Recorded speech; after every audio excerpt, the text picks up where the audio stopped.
Good morning. This is a big round of applause for Vermonters who want to change the direction of this country. Thank you. We're clapping for Vermont.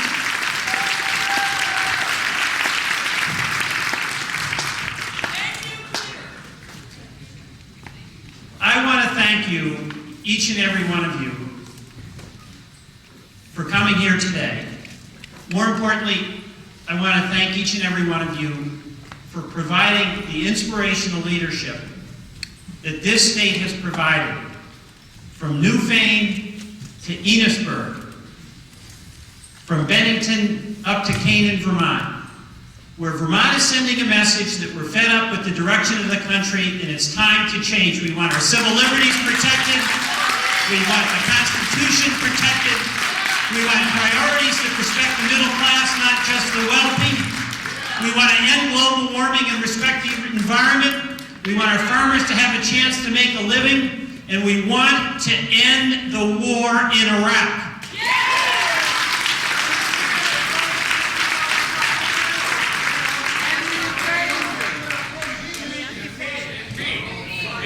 We're going to talk impeachment. We are here. I'm here to listen to you. Everybody's going to have a chance to talk. Or everybody, I don't know if everybody's going to have. It depends how quickly you do talk. We got all day. Does everybody have all day?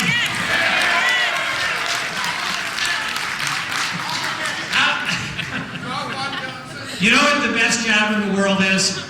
Representing Vermont in Congress. All day.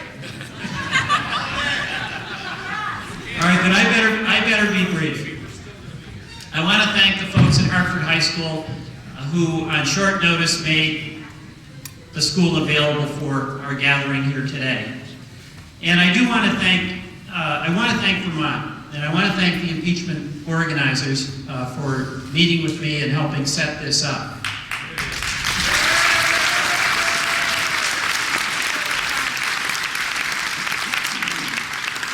You know, there's a tradition in Vermont of citizen activism, of standing up for what we think is right, to protect Vermont values, American values, democratic values. And I see whether we do disagree about impeachment. You're going to be talking today about it. But the bottom line is that people have a right to speak out. Your representatives in Congress have a responsibility to listen. I am glad to listen. Because what you've done, starting in Newfane, Vermont, with Dan DeWalt as a member of a small select board, expressing the outrage that he had about the policies of this Bush administration, having the select board pass a resolution, the town vote for it at town meeting, and then town meetings across this state, including the town of Heartland, which is my hometown, voting to impeach the President of the United States. This being repeated in over 40 towns in this state, the state Senate taking it up and passing a resolution to recommend consideration of impeachment, the House debating it, voting against it, but taking very seriously the questions that were raised. Believe me, I've heard it, the nation has heard it, and the underlying issues that we're discussing are of profound importance. We must change the direction of this country. We must restore accountability. And first and foremost, we must do every single thing that we can to end this war in Iraq.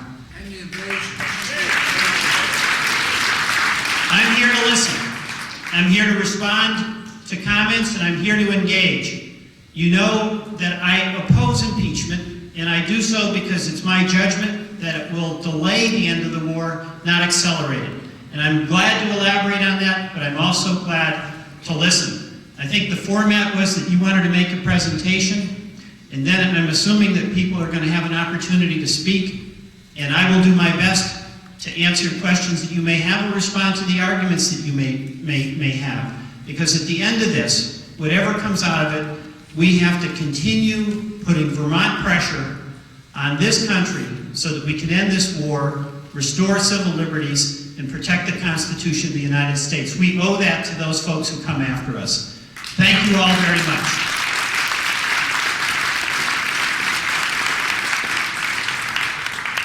Thank you so much for being here today, everybody. My name is Liza Earle, and I represent one of many, many people who have come on board in this movement in the last few months, but this is a movement that has been building for over a year with Dan DeWalt, who can't be here today, but is here in spirit. This is a movement in which people have braved the winds of January storms, gathering names for petitions at town meeting. Sometimes, as in Peter Lukowski's case in Jericho, had to gather 200 signatures, many face-to-face conversations. This represents one of those conversations that we hope to continue with Peter over the coming months. People came to the State House first in numbers of 130 from over 60 different towns, and then a week later we had 400 people there the date of the House vote from over 100 different towns, because these are extraordinary times and they call for extraordinary actions. Each of you here today is a person that the founding fathers put their faith in, that when faced with corrupt administrations who took absolute power, that the people would rise up. So thank you so much for being here today. We are going to begin by first posing to you, Peter, a request to continue this conversation at a later date, possibly over the summer, with Representative Kucinich, who, as many of you know, has introduced a bill.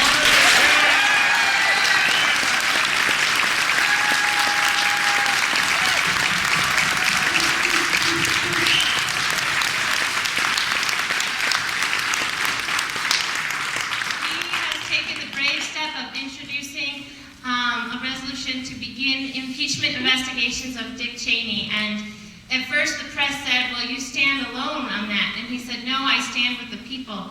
And he now stands with 3 other co-sponsors, and we would hope that, Peter Welch, you will join with that.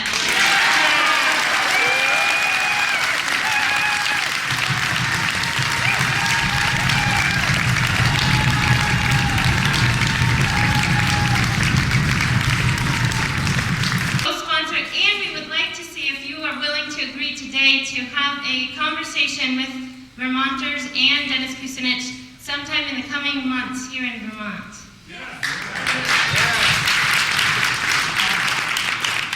Would you be willing to? We'll talk about it. Let's take care of that. Would you be willing to if we can find a time? We're here to talk about it. Where's your microphone? You know,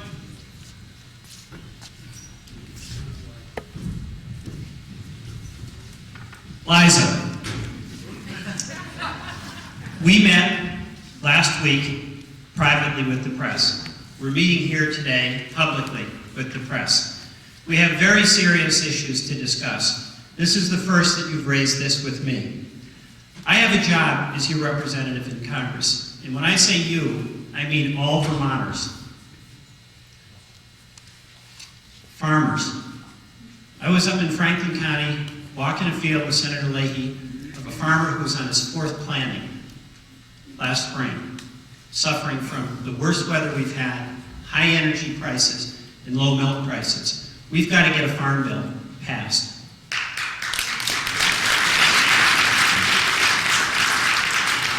I represent people who are hanging on the edge because they can't pay their fuel bills. Or if they pay their fuel bills, they can't pay the prescription drug bills. And we passed legislation in Congress to require price negotiation instead of allowing the prescription drug companies to rip off the American taxpayers and American seniors. I'm going to answer this question because this is serious. That's right. Here, you have asked me whether I would enter into meetings without having any discussion with me beforehand. I have a job to do for all of Vermonters and all issues. Talk to my schedule. I'd be glad to do that. But let me tell you something. I'm here to listen. Let's deal with today. This is not a cardboard cutout. This is Peter Welch, your congressman. I have a responsibility to listen to you, to engage in the debate, to take seriously your concerns, and I am here to do that. I am not here to play political games and talk about scheduling when I have no idea what the future is, but I know that my responsibilities include representing every farmer, every high school student who can't afford to go to college, every Vermont taxpayer who's getting ripped off because the tax system is upside down and just clobbering them. So we will talk about schedule, but I am here today to talk to you about your topic, and that's impeachment. Excellent, thank you. I raised the question just because I think it's important for everybody to know that this is a movement that is about conversations that continue, and we want this conversation to continue beyond today.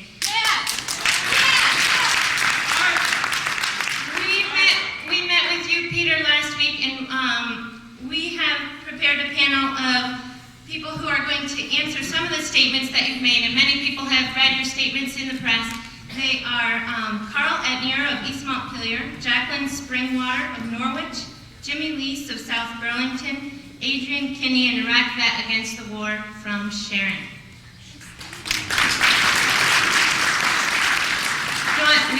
Before we begin with the panel, we have, as a baseball game begins with the national anthem, we have the Raging Grannies here to sing a song to begin it off with. Please thank the Raging Grannies.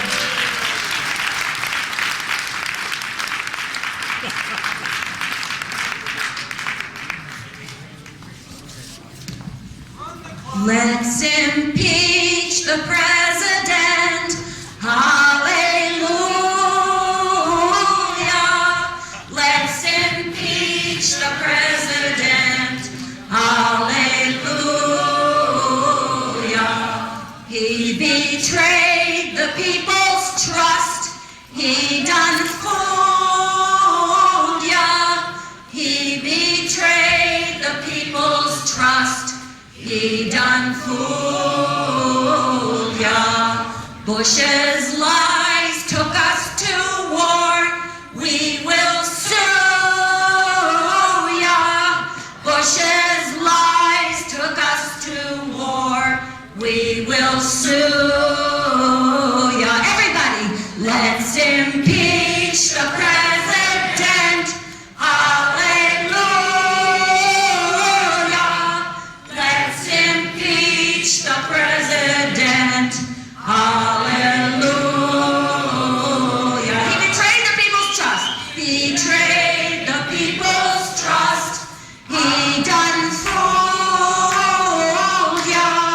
He betrayed the people's trust. He done fooled ya. The republic must be saved. Hallelujah. The republic must be saved. Hallelujah.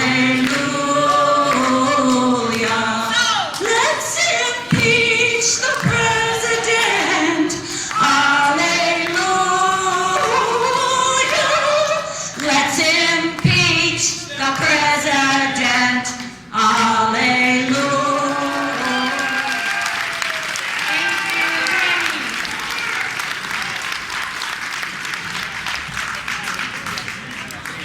So the plan is to have brief statements made at the podium in response to Peter's statements against impeachment, and then we will be opening it up to the floor for people to make their statements as well. Adrian Kinney, Iraq veteran against the war.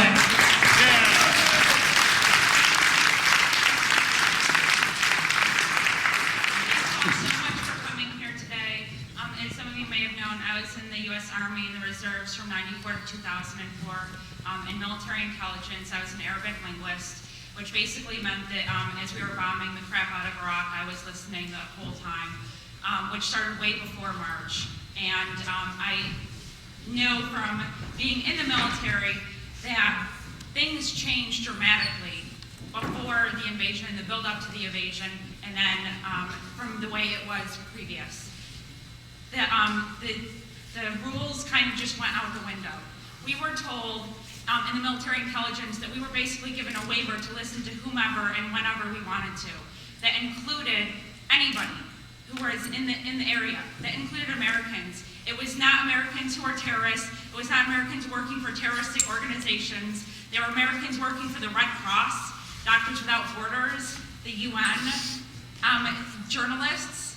These were not terrorists. And so when the president says that the NSA spying program was restricted to people affiliated with terroristic organizations, he is continuing the lies. And the lies need to end now.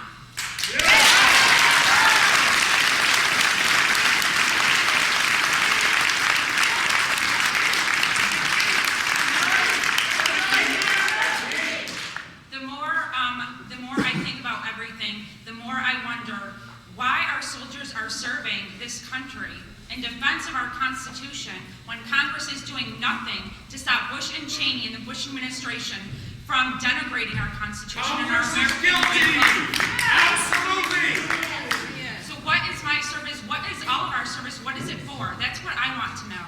I want to know how Congress can allow Bush and Cheney to just continue to subvert the Constitution.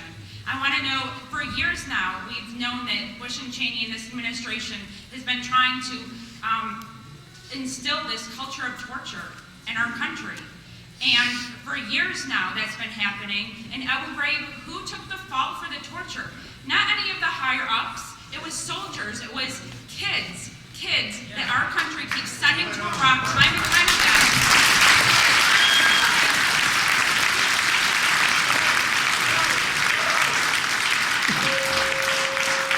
And now, a new survey says that a majority of our soldiers serving in Iraq think that torture is acceptable, that killing and wounding innocent people is acceptable.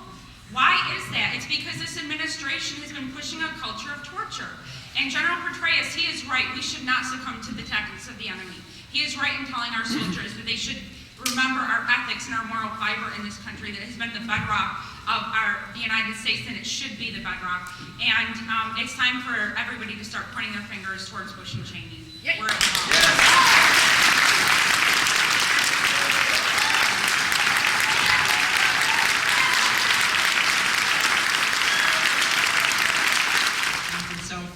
And I met with Peter Welch along with Adrian Kinney, who just spoke, Liza Earle, and Dan DeWalt last weekend.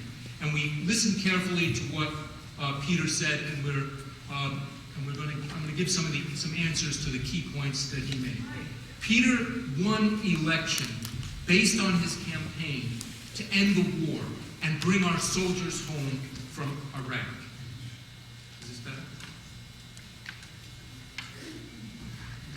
Bring our soldiers home.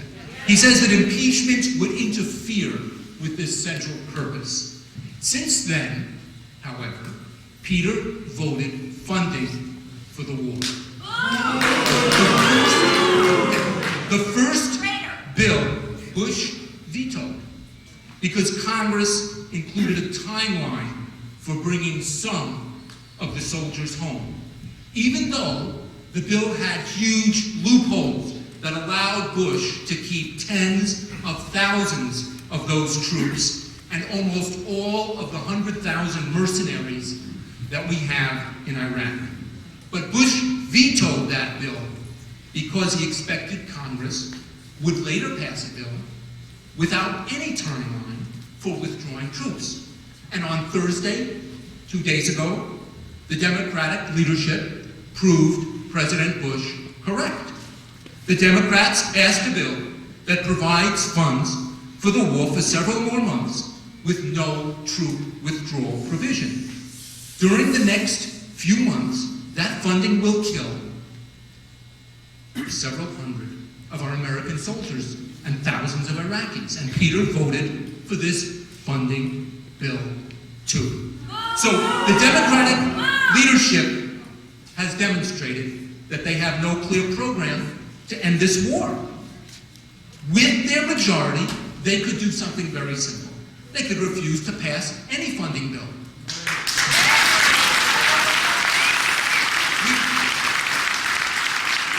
With just 40 senators, they could even block a vote in the Senate. And Bush could not veto when there's no funding bill. So we don't have to worry about a veto if they just say no. like we say no. And there's yet another way. Okay, so that's one way to end the war. There's another way. Congress is on the right track with one thing they're doing. They're doing investigations and they're doing hearings. There's just one problem.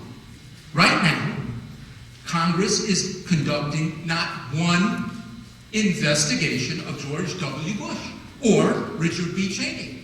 They're the ones who are not being investigated. Congress is acting as if Bush and Cheney are above the law. All the investigations concern underlings, like Alberto Gonzales and Condoleezza Rice, who, like Rumsfeld, can be replaced while the war escalates, the torture continues, the spying without a warrant, the detentions without trial, and the lies continue. And while Bush and Cheney remain in power, directing the killing, exposing our soldiers to danger, and wasting our resources in a war based on lies. And while they plan expansion of the war, and Cheney threatened Iran again yesterday, the war will not end while this president and vice president remain immune from investigation.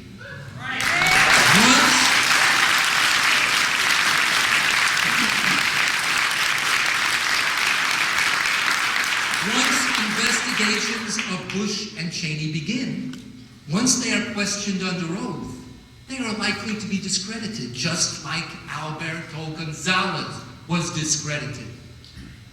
Once they are questioned about their lies, about their torture, about what they knew and when they knew it, their criminal war is likely to lose even more support. Investigations of Bush and Cheney would expose them in a way that could cause Republicans to jump ship and distance themselves from Bush and Cheney and their illegal war, just as the impeachment investigations of Richard Nixon forced him to end the Vietnam War.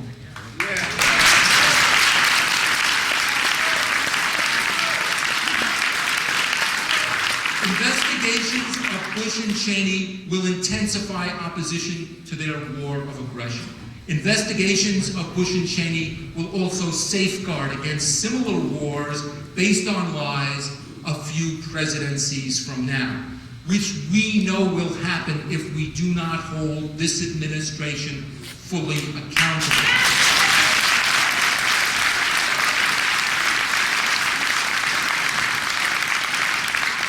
By adding his voice to protect Bush and Cheney from investigation, Peter Welch helps keep this war going. Congress is acting as if Bush and Cheney are above the law.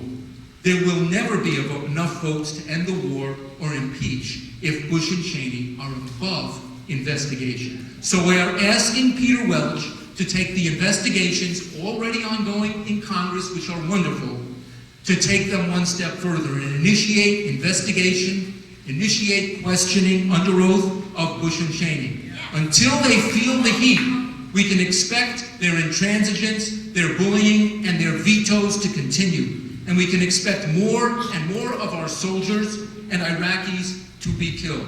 So we are saying to Peter Welch, initiate the investigations of Bush and Cheney now. Initiate impeachment now. Thank you very much.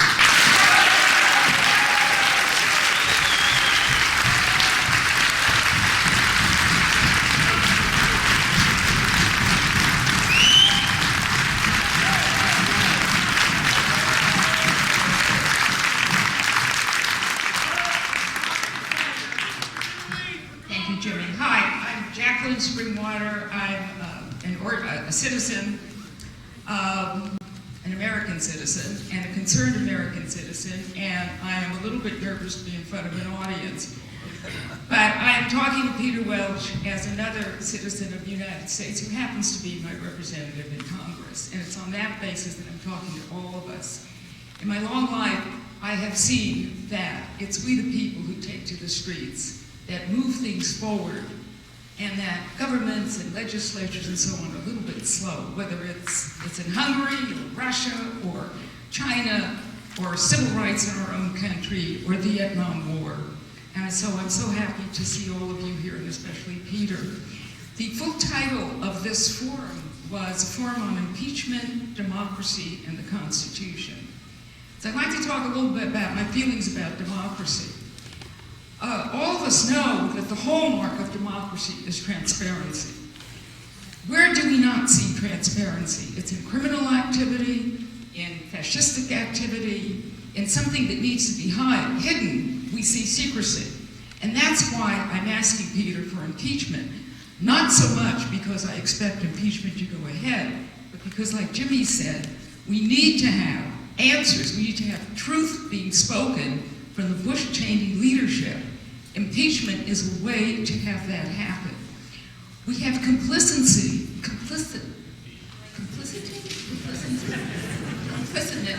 anyway, with a Congress that has gone along, with a public media, a press that has gone along, not asked the questions. The people are asking the questions, and an impeachment would be the way for Congress to ask those questions. So I'm begging you, Peter, to go ahead with that and support it in a leadership role.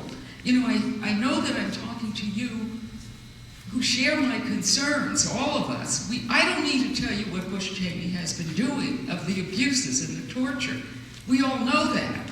That is not the issue. The issue is that these things are being done in our name, with destroying human resources of lives, destroying the resources of this country, and abusing the ethical principles of what this country stands for. Now, the last part of this forum, probably the most important, is the Constitution. You know, the Constitution, we know, is an aspiration. It's a document of aspiration. Sometimes we do better at it, sometimes we don't. But the one thing that we cannot tolerate is blatant violation of the Constitution.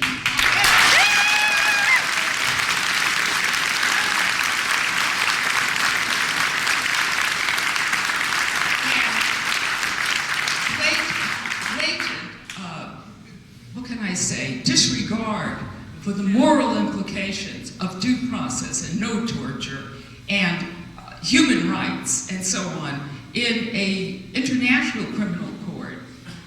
Impeachment would be too modest for Bush-Cheney, that they have committed criminal offenses that should be prosecuted and persecuted.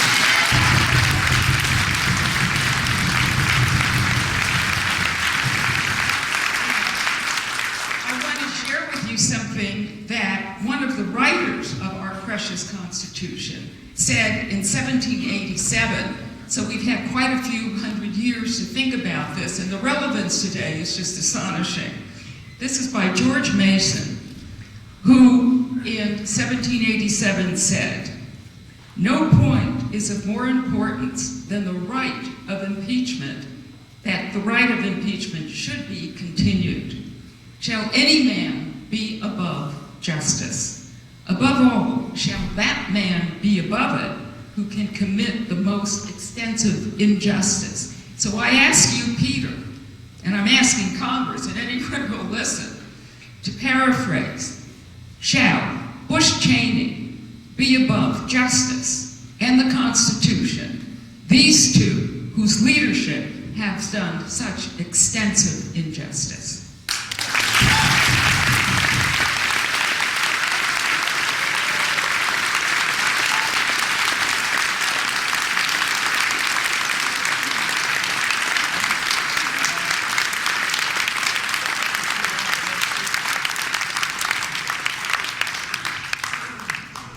Thank you, Jacqueline. Thank you, Peter, in organizing this and bringing people together. And of course, thanks to everyone who came. I'm Carl Hetmeyer. I'm from East Montpelier. I'm glad you've asked me to be on the panel today. I am going to continue the discussion about the connection between support for the war and an impeachment process. I'm also going to take up a comment that I've heard a number of people make, particularly in the State House, that there are too many investigations that are doing good work right now going on to derail them by going into impeachment. I think that that's a myth.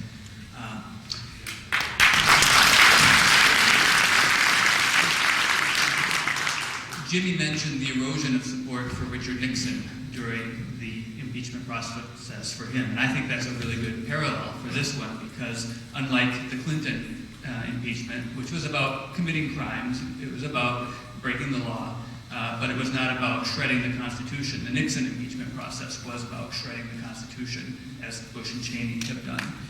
And as more evidence came out about that, then Republican support for Nixon in Congress withered until in July, August 1974, when Barry Goldwater and two other Senate leaders came to the White House. They could report to him that if he was impeached and it came to the Senate for a trial, there would be 15 Republican senators who would stand by him. The Republicans had 42 members in the Senate at that time. So only 1/3 of the Republicans would stand by him because of the evidence that came out through the impeachment hearings and a parallel criminal investigation. The White House's own vote counting showed about 10 or 12 votes for Nixon against impeachment in the House if it had come to that. So the investigation leading to impeachment can shred Republican support for the president. And the Republicans in Congress, I don't think they're going to come around to the war because Democrats are making nice on impeachment. I think they're going to come around on the war because their constituents are pressing them, because they're seeing their neighbors killed in Iraq. They're seeing what's happening in Iraq. And with the other day, when 11 Republicans met in the White House with the president, had a very candid, as diplomats speak, for very harsh talk with the president, one of them said, "Sir, your support is at 5% in my district." And that is going to continue regardless of whether the Democrats move ahead on impeachment or not.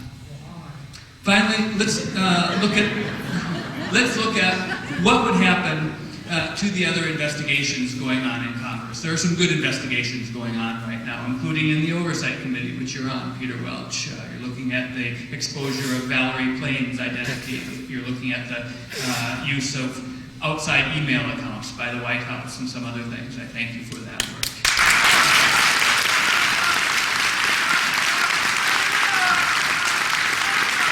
In 1974, the resolutions on impeachment were referred to the House Judiciary Committee, and they looked at them for 5 months. It was those investigations which built the support for the impeachment. The House Judiciary Committee right now is spending a lot of time looking at the purge of U.S. attorneys and the politicization of the Justice Department. Our own Patrick Leahy is doing the same thing over in the Senate Judiciary Committee. So the Senate Committee can keep pressing that investigation, while the House Judiciary Committee looks at impeachment. The House Oversight Committee looks at its investigations. So I don't think that argument works.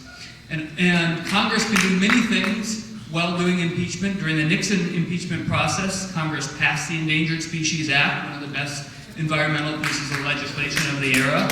It created the Federal Energy Administration. It raised the minimum wage for the first time in 6 years, amongst other things.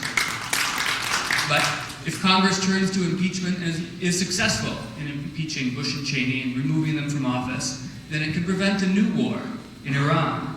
It can stop illegal wiretapping of U.S. citizens. It can stop the use of signing statements to undermine laws. It can re-enshrine habeas corpus as an inalienable right. It can stop torture as an instrument of U.S. policy. It can remove the mechanism that Karl Rove has set in place in the Justice Department and throughout the federal agencies to throw the 2008 election to the Republicans. It can restore respect for the U.S. government and the world, and in short, it can give us back our Constitution.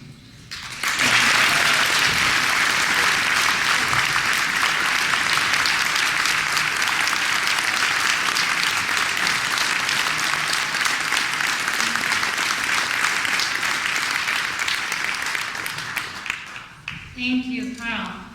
Thank you, everybody. We are so happy to have so many of the media here. We have radio, we have TV, we have reporters.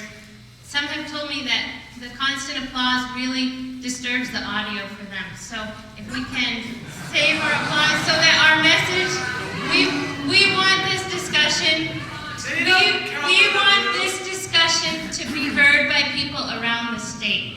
Many people couldn't be here today but want to be able to, and I think that's important. Peter, we have many of those people who couldn't be here today have written letters, and I'll be giving you their letters. I have a stack of them here, and before we open up to the floor discussion, I want to read one letter from Lisa Johnson in Essex Junction, Vermont, who is affected by this debate on a very personal level. She sent this to me yesterday. Dear Mr. Welch, my son, Captain Pierre Pichet, should be teaching young people history or political science right now. Like many of the young people who represent the best that our country has to offer, he is a casualty of the war in Iraq. He was killed in a Black Hawk helicopter on November 13th, 2003.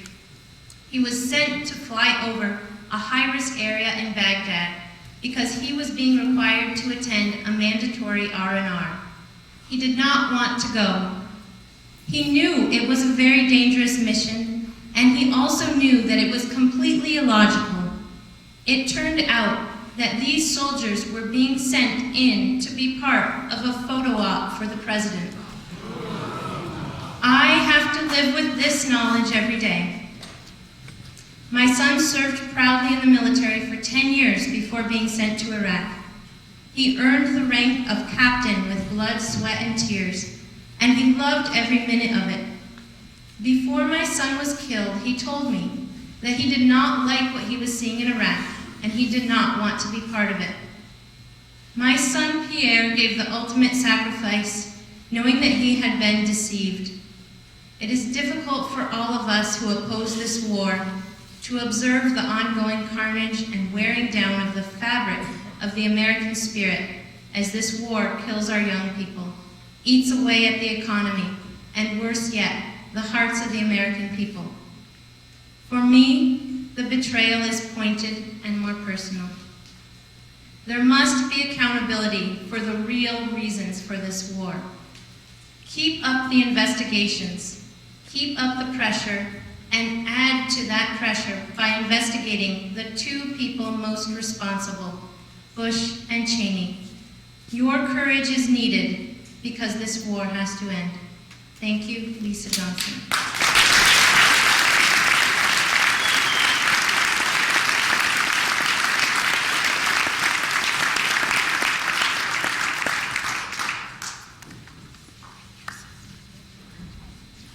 I am going to take Lisa Johnson's letter and put it in the congressional record next week.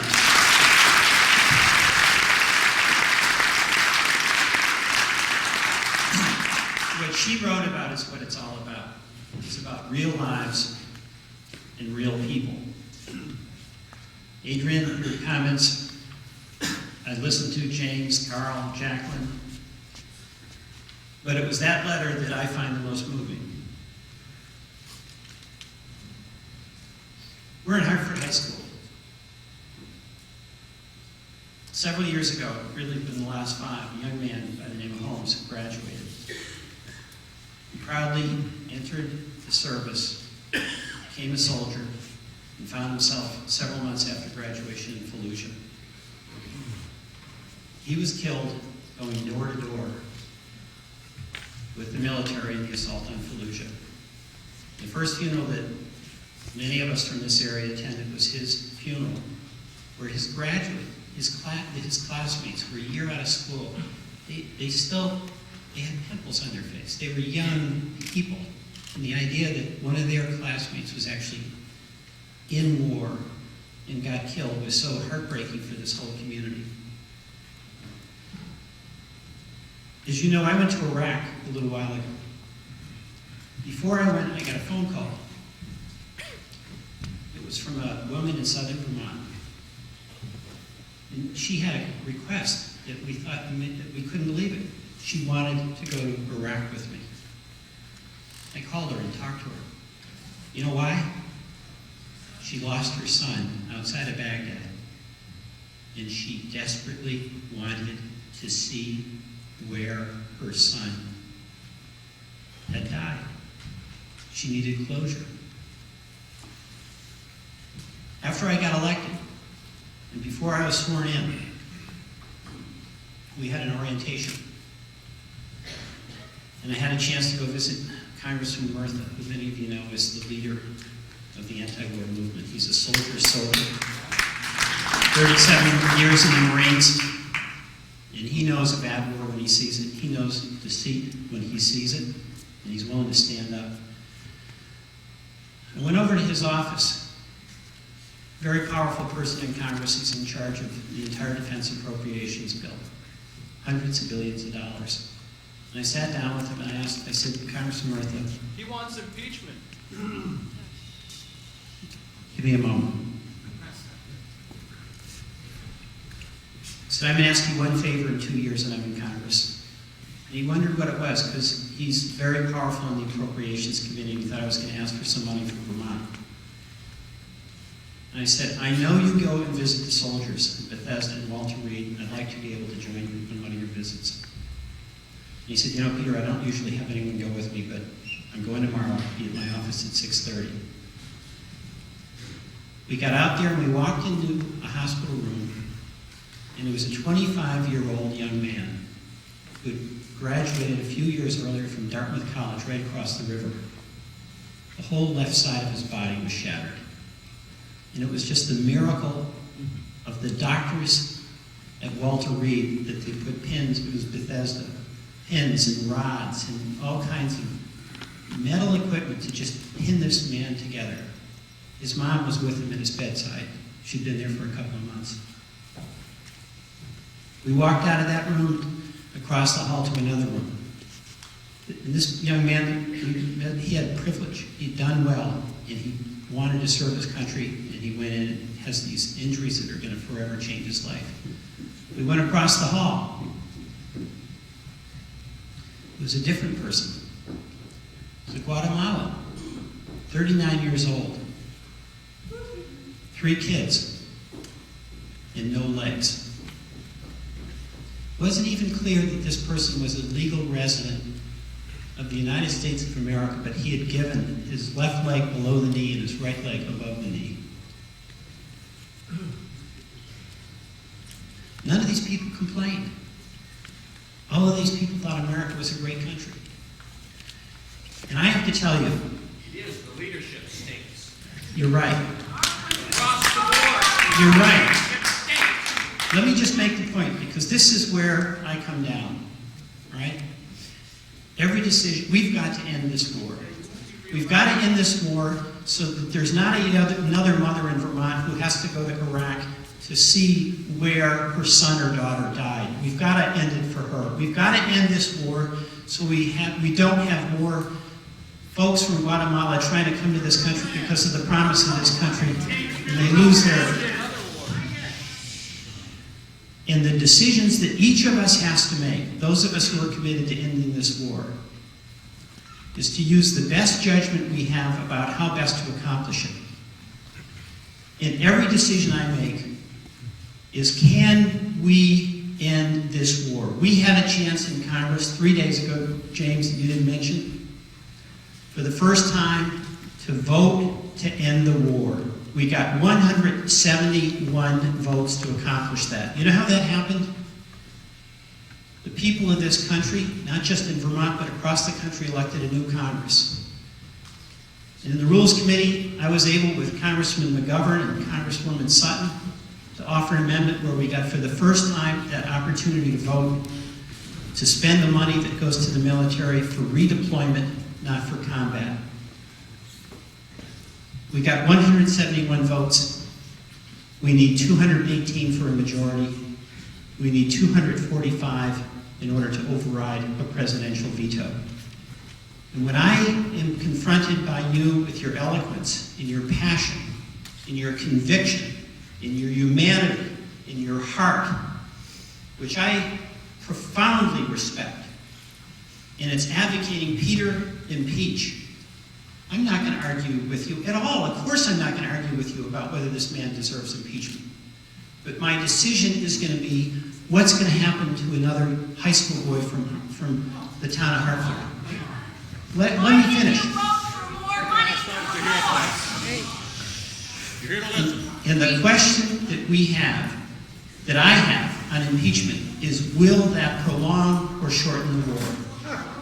And I do disagree. I want to just be clear. I disagree that impeachment is a tactic. Will hasten the end of this war. It's my judgment that it will lengthen it. And let me tell you exactly why. Republicans who are starting to crack, Carl, you're right, will clearly much prefer to talk about impeachment than the misconduct of this war, the no-bid contracts, no benchmarks, no timetable, no accountability. It will solidify their opposition. And if we're determined to end this war, and we're going to be successful by using the power of Congress to do it, we first have to get a majority. That's 218 votes. We got 171, far more than people thought we would ever get. We have to get to 218. And if we can unify Democrats, we can get to 218. But then we have to get to 245. And the decisions I make, each time I make one, is how will we get to 245 to end this terrible war? History will impeach George Bush. We must end this war. All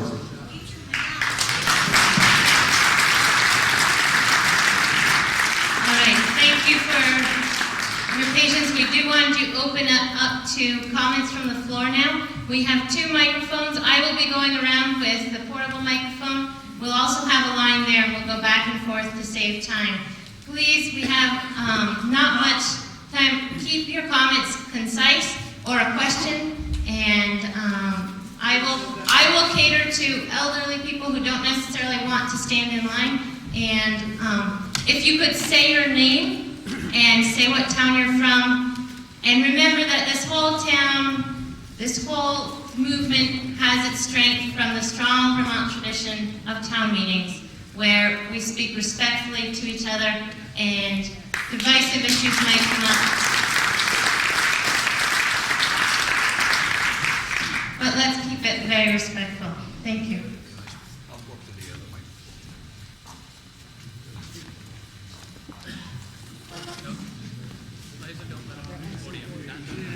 Not the podium. Let's just have it from the floor. My name is Steve Siskel from Springfield, Vermont. I was a World War II veteran that fought to end all wars. What has happened? How do you respond to the families that have lost a son or daughter? As you know, Prime Minister Tony Blair and President Bush had planned to invade Iraq long before 9/11. This is a known fact. The Bush administration has condoned torture of prisoners. The Bush administration has implemented unlawful phone tappings, unlawful surveillance. These are only a few examples how the administration has usurped their powers. We have soldiers, over 3,500, dying each and every day. More casualties occur. We are not over there to protect or promote democracy. We are over there to protect our oil interests. Our valiant service people are being sacrificed for a failed policy that has been initiated by the administration. I, for one, say impeach this president for the good of our country. Thank you.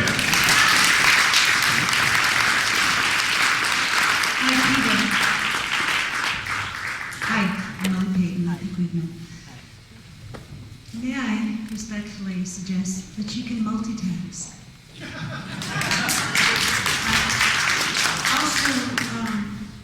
Would like to insist, and I do insist, that just as when you were elected, that you create 10 meetings around the state in churches to discuss this issue and be as accessible as you were when you were running for office. Because, aren't you working? Well, excuse me. Also, I want to speak about the complicity. I think that Cheney is complicit in the 9/11 bombings. Yes. And I also think the issue is bigger. There's a military-industrial complex that is having their hand in our tax dollars' pocket and using it in a way that isn't good for the country. We haven't had the global warming issues taken care of, but you guys in Washington knew about it. We can't feel that you're more intelligent than we are anymore. I think that there's a lot of organization going on, people who need to take care of themselves now because Washington won't. And the tax dollars going towards the wrong ends is something that needs to be addressed by the people. And I've seen people up in Montpelier, more people than ever, telling their representatives what they want, and the representatives not connecting. Okay, thank you.